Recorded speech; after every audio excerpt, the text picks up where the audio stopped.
শেষ ব্যক্তিটার কবরে যদি আযাব হয়, তার অবস্থা কতক্ষণ অপেক্ষা করবে কবরে? কাল্লা সাউফা তা'লামুন সুম্মা কাল্লা সাউফা তা'লামুন। এবার শেষ কথা হলো কাল্লা লাউ তা'লামুনা ইলমাল ইয়াকিন লাতারাবুন্নাল জাহিম সুম্মা লাতারাবুন্নাহা আইনাল ইয়াকিন। আল্লাহ তাআলা বড় গুরুত্বপূর্ণ এবার বলছে, বান্দা শোনো, এই কথা শেষ করে দিচ্ছি আরেকটু 5টা মিনিট। আল্লাহ তাআলা বলে, বান্দা আজকে কোরআনের মাধ্যমে, আমার রাসূলের হাদিসের মাধ্যমে, উলামায়ে কেরামের এই নসিহতের মাধ্যমে যদি আখিরাত, কবর, হাসর, মিজান, ফুলসিরাতের ব্যাপারে তোমার ইয়াকিন হয়ে যেত, বিশ্বাস হইতো, তাহলে ভালো হইতো। লাউ তা'লামুনা ইলমাল ইয়াকিন, আহা বান্দা যদি আজকে তুমি নিশ্চিত বিশ্বাস করতা, কত না ভালো হতো। কি ভালো হইতো?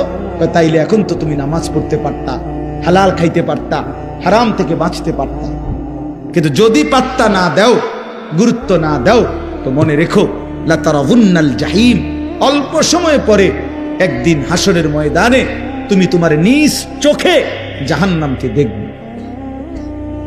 কি দেখবা বলেন না? সুম্মা লাতারাবুন্নাহা আইনাল ইয়াকিন, সেদিন 2 চোখে দেখে নিশ্চিত হবা যে জাহান্নাম কতটা ভয়ানক।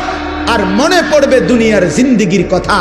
ওয়াজিআ ইয়াউমাইদিন বিজাহান্নাম, আল্লাহ বলে হাসরের ময়দানে জাহান্নামকে ফেরেশতারা টেনে আনবে, আর মানুষগুলো তাকাইয়া জাহান্নামের আযাবের এক নজর দেখেই ইয়াউমাইদিন ইয়াতাযাক্কারুল ইনসান, দুনিয়ার পুরা জীবনের কথাটা তার মনে পড়বে।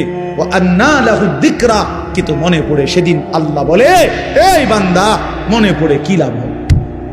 বুঝবা তো নিশ্চিত, আজ বুঝলে ভালো হইতো, কিন্তু সেদিন হাসরের ময়দানে